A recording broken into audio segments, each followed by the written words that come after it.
Bom dia, meu nome é João Vitor, sou da Engenharia de Controle e Automação da UFLA. Estou fazendo a disciplina de automação avançada e eu estou aqui nesse vídeo para mostrar o que foi implementado na parte 2 do projeto do AutoTarget.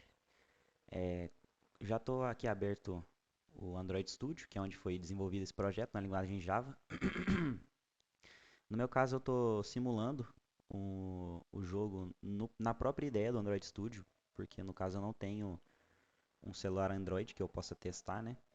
Mas tá funcionando tranquilo. Então, partindo aqui para o jogo, é, já foi implementado na avaliação 1 essa parte de divisão de tela, mas eu tô aqui ressaltando que a gente tem o lado esquerdo e direito e a tela dividida no meio, e se a gente iniciar o jogo, a gente consegue ver que o canhão da esquerda ignora completamente os projéteis que estão no lado direito. E nesse caso, cada canhão do seu lado apenas mira nos projéteis que estão no seu respectivo plano de trabalho. É, aqui a gente tem os placares, que é independente para cada lado, que aqui a gente calcula quantos abates que o canhão de um lado teve, e no final a gente tem um placar que mostra qual lado foi o vencedor. Aqui a gente falando da energia e penalidade, como a gente vê, quando a gente adiciona mais canhões, a energia de um lado ela cai mais rapidamente do que do outro, e a gente tem também um limite de 5 canhões. No roteiro do projeto foi dado um exemplo de 10 canhões, mas com testes que eu fiz, eu vi que 10 canhões o jogo acabava muito rápido e não ficava uma coisa muito competitiva. Então eu optei por deixar apenas 5 canhões de cada lado, para o jogo ficar mais fluido e mais dinâmico e menos rápido. Bom, aqui na barra de energia que eu tinha falado antes, a gente consegue ver que ela muda de cor também quando a energia cai mais rapidamente. Quando a gente tem 50%, ela fica da cor laranja, e quando a gente tem menos de 25%, ela fica da cor vermelha, mostrando que essa penalidade está realmente sendo aplicada. Bom, vou parar aqui o jogo para deixar a tela mais limpa.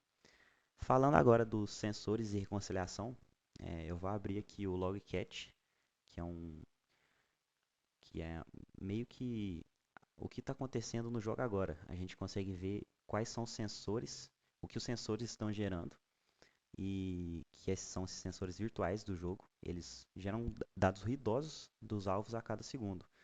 E o sistema calcula a média e a variância é, desses dados.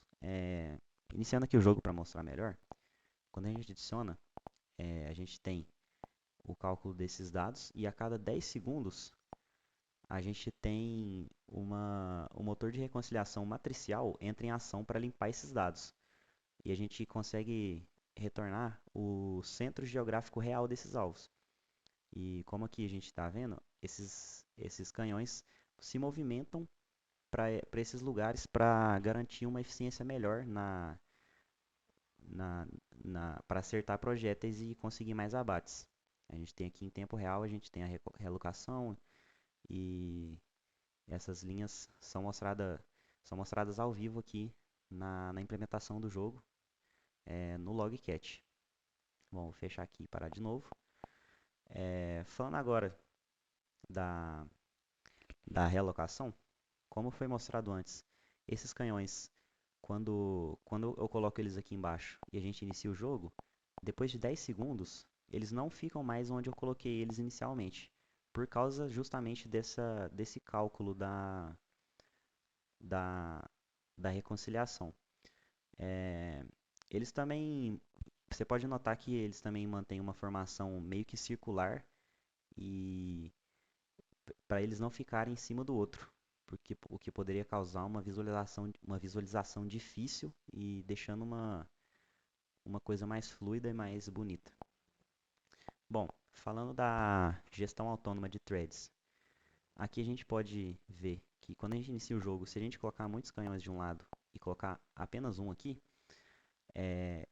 ele, ele, o sistema adiciona um canhão autonomamente por causa que a densidade de alvos estava muito alta e ele calculou que seria necessário adicionar mais um para uma melhor eficiência.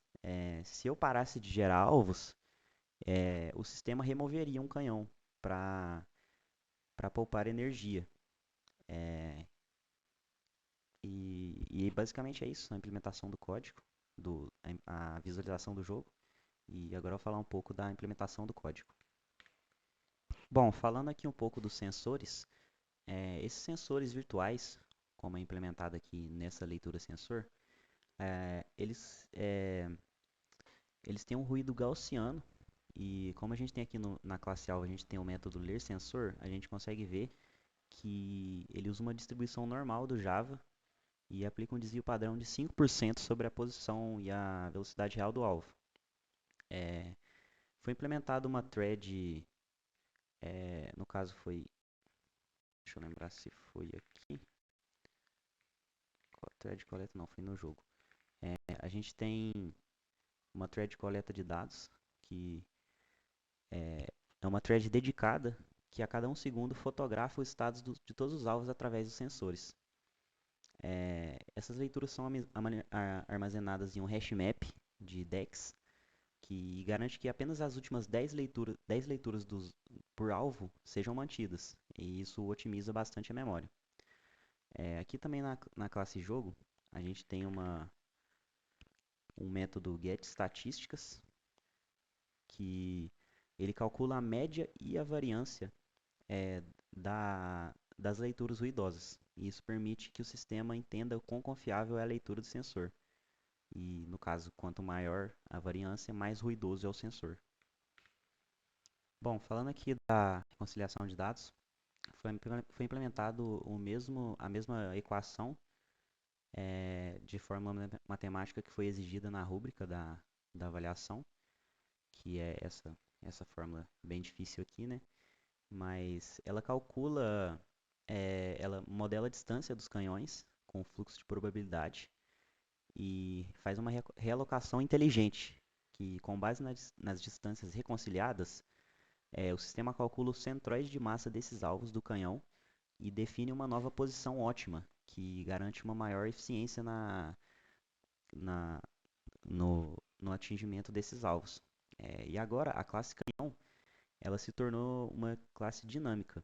Ela recebeu esse método mover, que, que era de outras classes, né, de projéteis, e agora ela permite que o canhão se desloque fisicamente na tela em direção à sua posição calculada pela reconciliação. Bom, falando aqui um pouco da função de adicionar e remover canhões, a gente tem uma função de utilidade probabilística. Aqui a gente tem um método de calcular a utilidade. Ele estima matematicamente o número de abates por segundo. E essa fórmula ela considera o número de canhões e a sua taxa de disparo, incluindo essa penalidade de 200 milissegundos por excesso. Também a distância média reconciliada, que é calculada através de uma função sigmoide, que modela uma probabilidade de acerto. A gente também tem um método que avalia o custo-benefício, e nesse método o sistema compara o ganho marginal de adicionar um novo canhão comparado com o gasto de energia. É, e essa adição ocorre se o ganho de abates esperado for significativo, maior do que um abate, e se houver energia suficiente, maior de 40%. A remoção ocorre se a retirada de um canhão impactar muito pouco esse resultado global. E isso é feito visando a economia de energia e a redução de penalidade de recarga.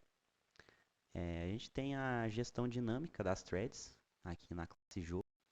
A gente tem o método adicionar canhão e também aqui embaixo o método remover canhão mais antigo, que elas são executadas em tempo real durante a execução do loop de reconciliação, que no caso é a cada 10 segundos. Essa remoção de canhões, ela usa o método interrupt, garantindo que essa thread seja encerrada de forma limpa e imediata, desse modo liberando recursos do processador para as threads remanescentes. E basicamente foi isso, a implementação adicional que foi feita no projeto. É, eu acredito que tenha sido uma nova avaliação proveitosa. Essa parte de reconciliação de dados é um pouco difícil de ser implementada, mas é uma coisa que é necessária. E, e basicamente é isso. Obrigado por ter assistido e até mais.